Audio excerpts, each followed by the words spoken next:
The sea was calm that morning, stretching endlessly under a sky painted in silver and blue.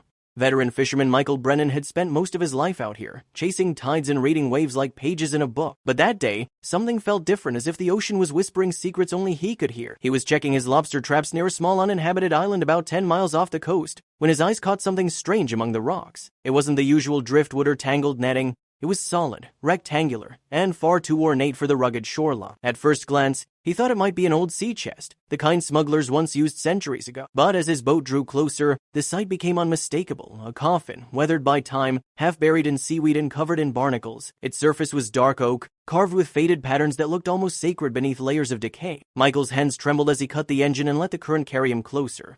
A coffin washing ashore was not something you saw every day, especially on an island, long abandoned by people. He grabbed his radio, heart thudding. "Coastal Patrol, this is Brennan. You're not going to believe what I just found," he said, his voice unsteady. The officer on the other end told him to keep his distance. The object could be historical or worse, dangerous. "Stay put until we arrive," they warned. But Michael's curiosity was stronger than caution. He anchored the boat and stepped onto the rocky shore. The coffin sat lodged between boulders, like something the sea itself had decided to give back. He brushed off the barnacles, revealing faint brass fittings and hinges eaten away by rust.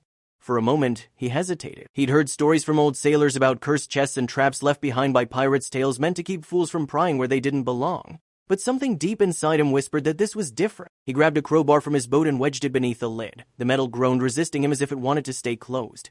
"Come on, old boy," he muttered, forcing the rusted latch free. A long creak echoed across the shore as the lid began to lift. The smell of salt and centuries-old decay hit him all at once, and Michael instinctively took a step back. For a brief moment, the contents inside glimmered beneath the sunlight: gold, silver, and something else wrapped in a shroud. His knees weakened as he looked closer. The air thickened, his heart pounding louder than the crashing waves. What lay inside wasn't a simple coffin. It was a time capsule from another world filled with relics of a life long gone. And when he saw the fragile outline of what was left of the person buried within the shape of a hand still clutching a golden locket, Michael's eyes welled with tears. It wasn't just treasure he had uncovered. It was someone's story, sealed away by time, now placed into his trembling hands. For a long moment, Michael just stood there, staring into the open coffin as the cold wind brushed against his face. The sea seemed quieter now, as if even the waves were holding their breath.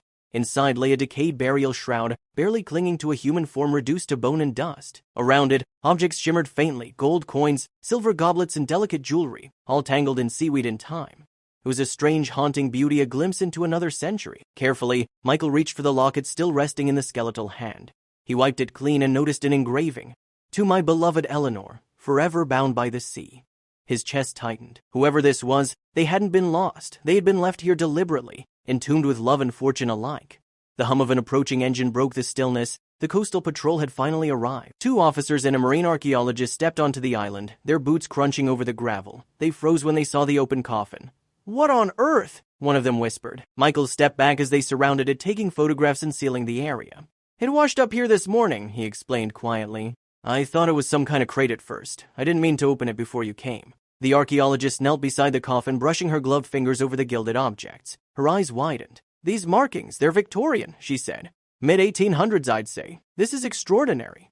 As samples were taken and catalogued, Michael watched in silence. He had spent his life hauling traps and nets, never once imagining he'd uncover some like this. It was later confirmed that the coffin likely belonged to a wealthy British family who lost a loved one at sea during a voyage across the Atlantic. Rather than repatriate the body, they had performed a ceremonial sea burial, locking treasures alongside their kin to honor the soul's passage. Over time, currents and storms must have dragged it thousands of miles north until it was finally freed by the tide. When the find was made public, historians called it one of the most well-preserved Victorian maritime burials ever recovered. The discovery sent ripples through the academic world. But for Michael, the recognition meant little compared to the feeling he couldn't shake: the weight of having looked directly into a forgotten chapter of human grief. Weeks later, the government rewarded him with a finder's fee, 30% of the collection's appraised value.